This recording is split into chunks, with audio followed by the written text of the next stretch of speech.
evidently left, so we're good, solid. Can I get some noise just to see?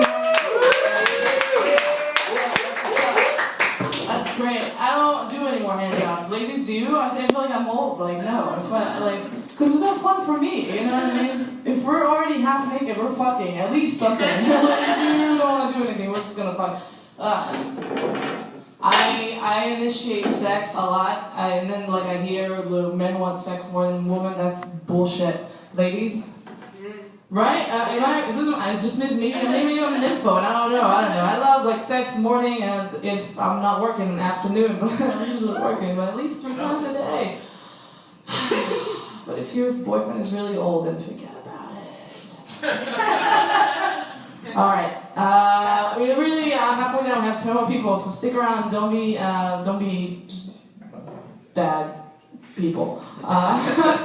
All right, next lady is very funny. Give it up for Helaine, Witt! Wow, the topics today are just so amazing. You might be looking at me wondering, is that the love child of Barry Manilow and Barbara Streisand?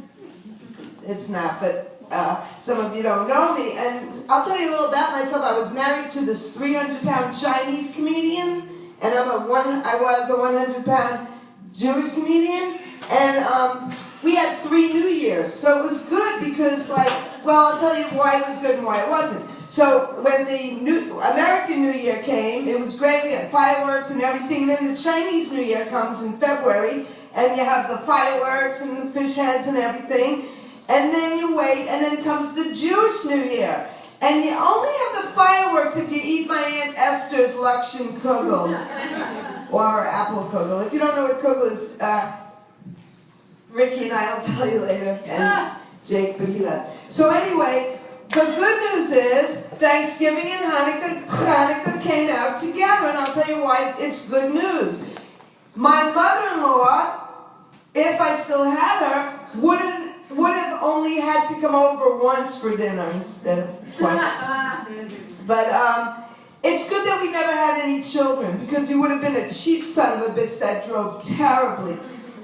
So, what I wanted to talk about today is there's this homeless guy, and his name is Bob. I named him Bob. I don't know his real name. But it's amazing, and I'll tell you why it amazes me. He lives at the corner of 33rd and 8th Avenue. You might have seen him.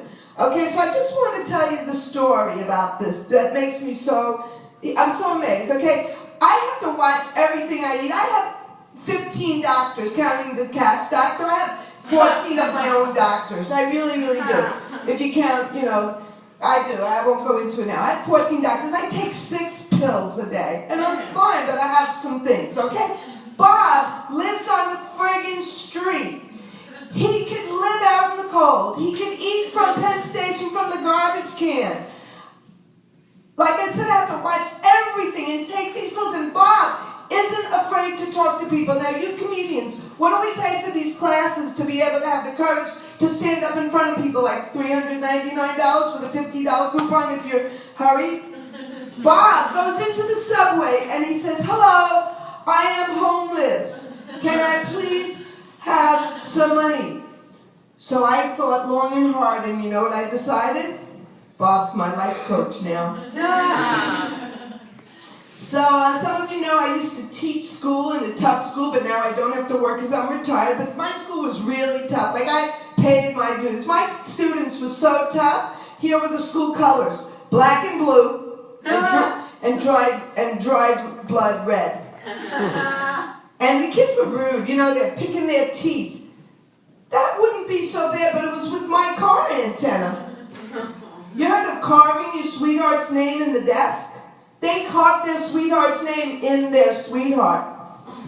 She's very tough. The summa cum laude was on America's Most Wanted. So I was getting older, Ricky's talking about all this stuff about dating, blowjobs, and hand jobs, and everything like that. She didn't mention the blowjob. But anyway, so I'm getting older. So when you get older, I feel like 16, but when you look in the mirror, you see things that aren't 16-year-olds. Not characteristics is the word. So I'm looking in the mirror and I see these varicose veins. You lose your memory too. So I see these varicose veins so I'm standing in the mirror saying, what could make me feel better about that? I go, roadmap to adventure.